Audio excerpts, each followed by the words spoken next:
পাতানো নির্বাচন হলে দেশ ধ্বংস হবে। ইউরোপীয় ইউনিয়নকে কি জানালো জামায়াত? আসসালামু আলাইকুম। নির্বাচনের দিন যত ঘনিয়ে আসছে ততই বাড়ছে রাজনৈতিক উত্তাপ।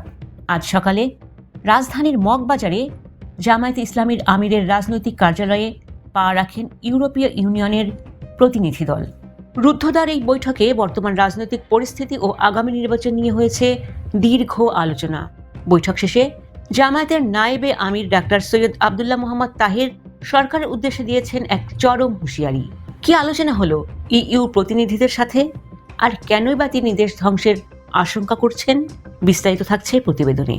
বৈঠক শেষে সংবাদ ব্রিফিংয়ে ডাক্তার সৈয়দ আবদুল্লাহ মোহাম্মদ তাহের সাব জানিয়ে দিয়েছেন, অতীতের মতো আর কোনো পাতানো নির্বাচন এদেশের মানুষ বরদাস্ত করবে না। তিনি বলেন, যদি এবারও নির্বাচন নিয়ে কোনো কারসাজি করা হয় তবে দেশ চরম ধ্বংসের দিকে ধাবিত হবে।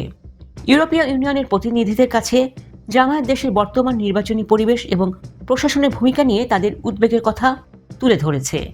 জামায়াতের দাবি, একটি অবাধ, সুষ্ঠু ও অংশগ্রহণমূলক নির্বাচনই পারে দেশে স্থিতিশীলতা ফিরিয়ে আনতে। এদিকে জোটের আসন বন্টন নিয়ে চলমান জল্পনা কল্পনারও অবসান ঘটিয়েছেন ডাক্তার তাহের। তিনি নিশ্চিত করেছেন যে জামায়াত নেতৃত্বাধীন 11 দলের নির্বাচনী আসন নিয়ে সমঝোতা প্রায় শেষ পর্যায়ে এবং খুব শীঘ্রই তা আনুষ্ঠানিকভাবে ঘোষণা করা হবে। সম্প্রতি রাজনৈতিক মহলে চাউর হয়েছিল যে জাতীয় নাগরিক পার্টি বা এনসিপিকে 10টি আসন ছেড়ে দিচ্ছে জামাত।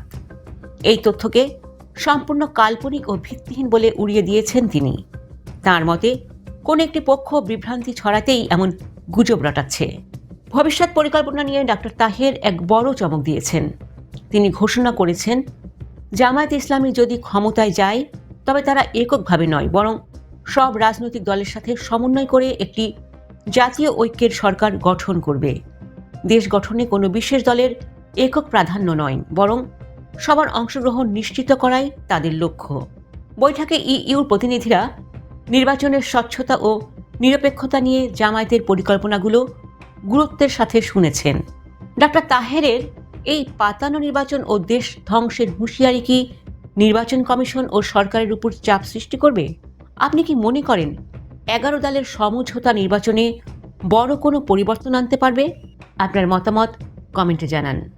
নির্বাচনের প্রতিটি ভেতরের খবর এবং ব্রেকিং আপডেট সবার আগে পেতে আমাদের চ্যানেলটি সাবস্ক্রাইব করে বেল আইকনটি বাজিয়ে দিন। ধন্যবাদ। আল্লাহ হাফিজ।